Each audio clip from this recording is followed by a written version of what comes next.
আসসালামু আলাইকুম রহমতুল্লাহ। দেশ ও দেশের বাইরে যে যেখান থেকে আমাকে দেখছেন আপনাদের সকলকে জানাই রাহেল এন্টারপ্রাইজ লিমিটেডের পক্ষ থেকে আন্তরিক শুভেচ্ছা ও অভিনন্দন। বর্তমানে সবচেয়ে বড় একটা ইস্যু, সেটা হচ্ছে তাকামুল সার্টিফিকেট ইস্যু। সেই তাকামুল সার্টিফিকেট ইস্যু নিয়ে আজকে আপনার সাথে একটি কথা বলবো। আর পূর্বেও আমার দুইটা ভিডিওতে আপনাদেরকে চেষ্টা করেছি তাকামুল সার্টিফিকেটের খুঁটিনাটি সবগুলা বিষয় আপনাদেরকে তুলে ধরার জন্য এবং বোঝানোর জন্য। ইনশাল্লাহ আজকের ভিডিওতে আপনাদেরকে সেই সম্পর্কে কিছু তথ্য আপনাদেরকে দিব ইনশাল্লাহ।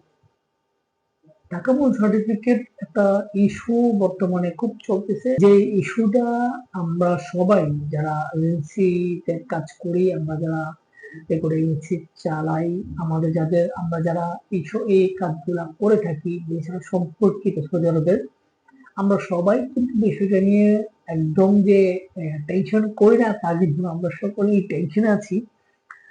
আপনারা যেমন টেনশনে থাকেন, ঠিক আমরাও তদ্রুপ টেনশনে থাকি, আমরাও টেনশন করি। তো এই টেনশনটা, আমাদের যে টেনশনটা আমরা যতটুকু সৌদি আরবের এম্বাসি থেকে জানতে পারি, জানার আমরা জানি, জানার সাথে সাথেই আমরা চাই আপনাদেরকে জিনিসটা জানিয়ে দেওয়া। সেই সুবাদেই আজকে আপনাদেরকে কিছু জানাতে আসলাম। বর্তমানে তাকামুল সার্টিফিকেট ছাড়া ভিসা ইস্যু হচ্ছে, সেটা আপনারা হয়তো ইতিমধ্যে অবগত হয়েছেন, আপনারা জানেন। এই তাকামুল সার্টিফিকেট ছাড়া যে বিষয়গুলো ইস্যু হচ্ছে সেটা হয়তো আগামী এক সপ্তাহ কিংবা 10 দিন ইনশাল্লাহ থাকার সম্ভাবনা রয়েছে।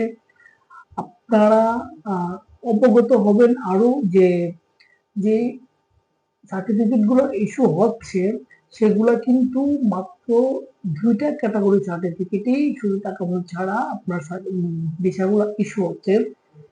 যেই ভিসাগুলো ইস্যু হচ্ছে তাকামুল সার্টিফিকেট, সেইগুলোর যে প্রফেশন গুলো রয়েছে সেটা হচ্ছে লোডিং আনলোডিং এবং অফিস ফ্যাসিলিটি, অফিস ক্লিনিং। যে ভিসাগুলো প্রফেশন রয়েছে সেই ভিসাগুলোই কিন্তু একমাত্র আপনার তাকামুল ছাড়া ভিসাগুলা ইস্যু হচ্ছে।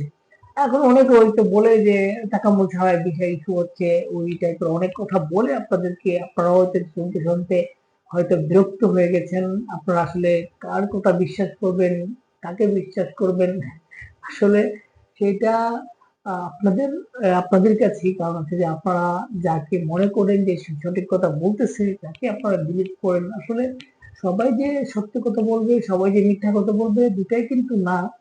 কেউ কেউ হয়তো বা সত্যি কথা বলার চেষ্টা করে, আপনাদেরকে সঠিক তথ্যটা দেওয়ার চেষ্টা করে, আবার কেউ হয়তো বা তার নিজের তার নিজের জন্য হয়তো বা কিছু কথা এখানে নিজে থেকে বানিয়ে বলার চেষ্টা করে। আসলে বিষয়টা এরকম না। আপনারা যারা যে এম্বাসিতে কাজ করছেন, যে এজেন্সিতে কাজ করছেন, যে রিক্রুটিং এজেন্সির সাথে যে যার সাথে কাজ করতেছেন, তাদের বই জমা দেওয়ার ডেট কথা চলতেছে কিংবা জমা দিয়ে দিকে বলতেছেন, আপনারা দ্রুত আপনাদের এজেন্সির সাথে যোগাযোগ করুন এবং তাদেরকে বলুন আপনাদের বইগুলা জমা করে দিতে। ইনশাল্লাহ যাদের বই জমা হয়ে যাবে তারা কিন্তু ভিসা পেয়ে যাবেন, যদি আপনাদের প্রফেশনটা লোডিং আনলোডিং হয়। আর যাদের স্কিল রয়েছে তারা কিন্তু স্কিল করেই কিন্তু আপনারা তাকামুল সার্টিফিকেট স্কিল টেস্ট দিয়ে কিন্তু আপনাকে ভিসাটা ইস্যু করাতে হবে। এছাড়া কিন্তু আর কোনো দ্বিতীয় কোনো রাস্তা নেই, দ্বিতীয় কোনো অপশন নেই। তো হয়তো বলবে আপনাকে যে আপনি আমার সাথে কথা বলেন, আমি আপনাকে তাকামুল সার্টিফিকেট ছাড়াই ভিসা ইস্যু করে দিব। এটা আসলে একটা বিভ্রান্তিমূলক কথা। এটা আসলে কখনোই সম্ভব না। যাদের স্কিল আছে তারা স্কিল টেস্ট নিয়ে ভিসা ইস্যু করবেন, সেটাই আপনার জন্য ভালো হবে এবং আপনার জন্য বেটার একটা অপশন। এবং যারা নন স্কিল পারসন, আপনারা খুব দ্রুত এই কয়েকদিন তাকামুল সার্টিফিকেটটা দুইটা প্রফেশনে স্টপ আছে এবং আপনার স্টপ করা রয়েছে। সেক্ষেত্রে আপনি দ্রুত যদি আপনার এজেন্সির সাথে কথা বলেন, সে যদি ওনারা যদি আপনার ভিসার জন্য অ্যাপ্লাই করে ফেলে, ইনশাল্লাহ আপনি ভিসাটা পেয়ে যাবেন এবং আপনার ভিসাটা ইনশাল্লাহ আপনি হাতে পাবেন, আপনি চলে যেতে পারবেন। সেক্ষেত্রে আপনারা সবাই চেষ্টা করবেন, যারাই যেদিকেই আপনারা কাজ করতেছেন আপনারা সবাই আপনারা দ্রুত কাজগুলো উঠানোর চেষ্টা করবেন। এবং আপনাদের কাছে আরেকটা জিরো রিকোয়েস্ট থাকবে, আপনারা সকলে আমাদের চ্যানেলটাকে সাবস্ক্রাইব করে রাখবেন এবং নতুন নতুন সকল তথ্য আমরা ইনশাল্লাহ এই চ্যানেলের মাধ্যমে আপনাদেরকে দেওয়ার চেষ্টা করব। আপনারা সকলে সুস্থ থাকবেন, ভালো থাকবেন, আমার জন্য দোয়া করবেন।